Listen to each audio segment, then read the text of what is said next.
Last week, a federal judge sanctioned Sidney Powell and other lawyers for filing the lawsuit in Michigan that tried to overturn the presidential election. So this has to do with a lawsuit that was filed by Sidney Powell and others in Michigan against officials in Michigan trying to get the election overturned. They lost. They really lost. And then the actual officials in Michigan, they filed for sanctions against Sidney Powell. This is the one that they had a hearing on several weeks back that went for like 6 hours. So the judge finally came out with her opinion, Judge Linda Parker, and she was pissed. Okay, she really ripped into them in this opinion. So this opinion order was 110 pages long. I'm going to try to just hit some highlights, but I'm definitely leaving a bunch of stuff out because 110 pages, we would be here for a while.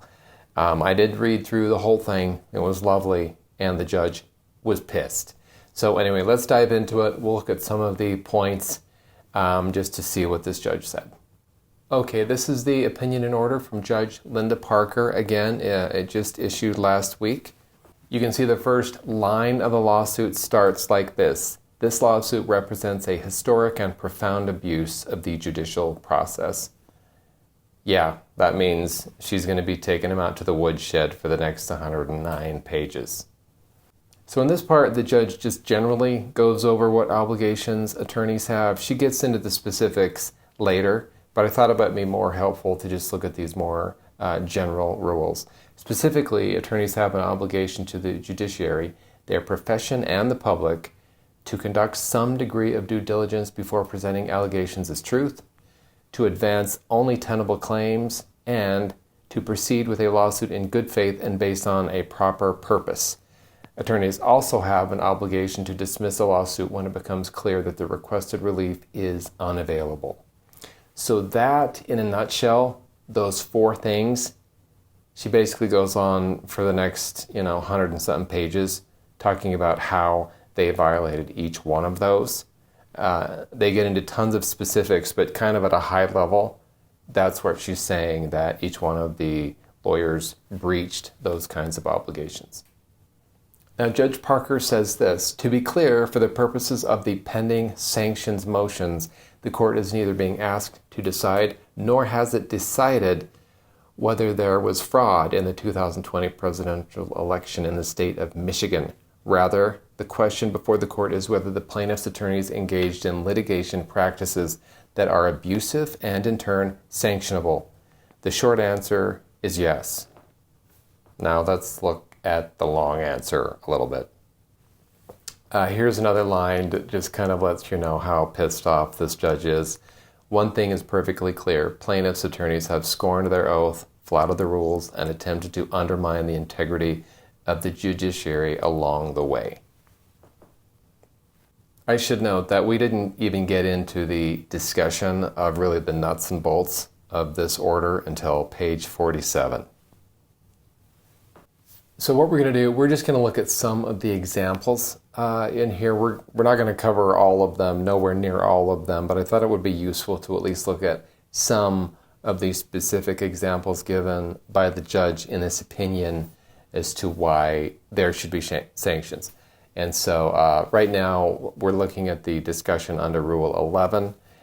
And if you look under Rule 11, this first subsection A is counsel's presentment of claims not warranted by existing law or a non-frivolous argument for extending, modifying, or reversing existing law. So that's one of the things she's saying they did that violates Rule 11, which is why you'd be sanctioned. So again, we're just going to look at some examples here and there just to give you an idea of the kinds of analysis and things the judge went through in the opinion.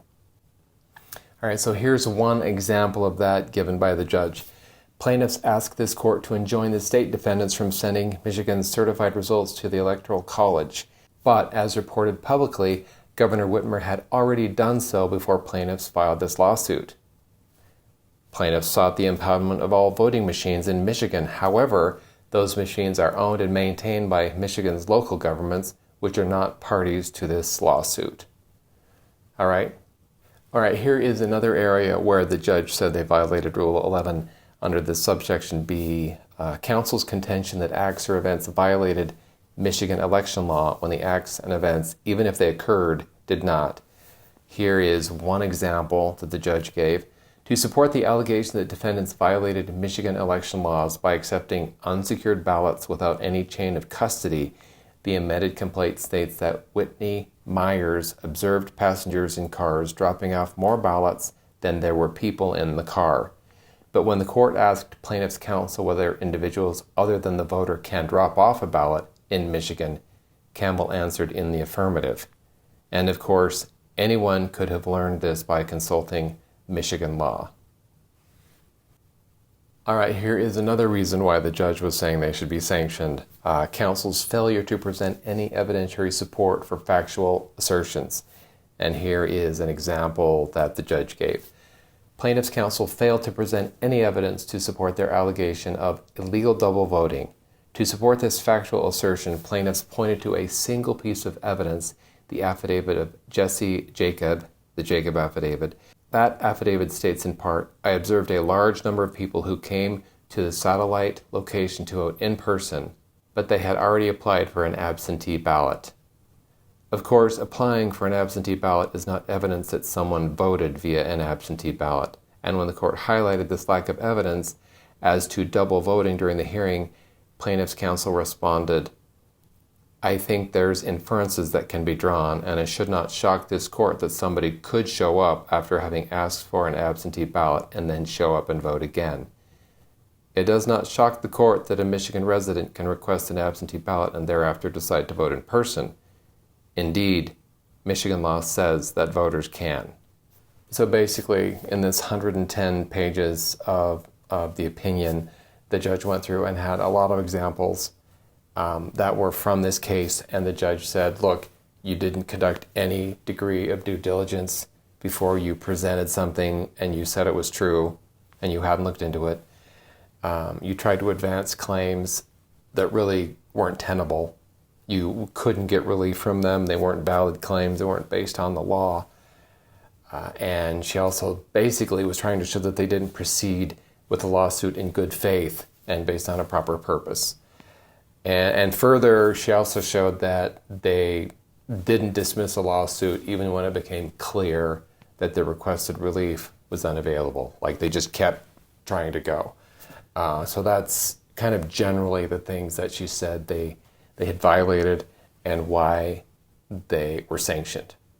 Now let's just look at some of the language in the actual part of the opinion where she talks about the sanctions. So Section B, sanctions imposed. This lawsuit should never have been filed. Further, given the deficiencies in the pleadings which claim violations of Michigan election law without a thorough understanding of what the law requires, and the number of failed election challenge lawsuits that plaintiffs' attorneys have filed, the court concludes that the sanctions imposed should include mandatory continuing legal education in the subjects of pleading standards and election law. Lastly, the conduct of plaintiff's counsel, which also constituted violations of the Michigan Rules of Professional Conduct, calls into question their fitness to practice law. This warrants a referral for investigation and possible suspension or disbarment to the appropriate disciplinary authority for every state bar and federal court in which each attorney is admitted. So I think this judge wants them disbarred. Sidney Powell and some of the other attorneys working with her, I think she wants them disbarred. All right, so that was a quick overview on the opinion that sanctions Sidney Powell and some of the other lawyers. Thanks for watching. We'll see you next time.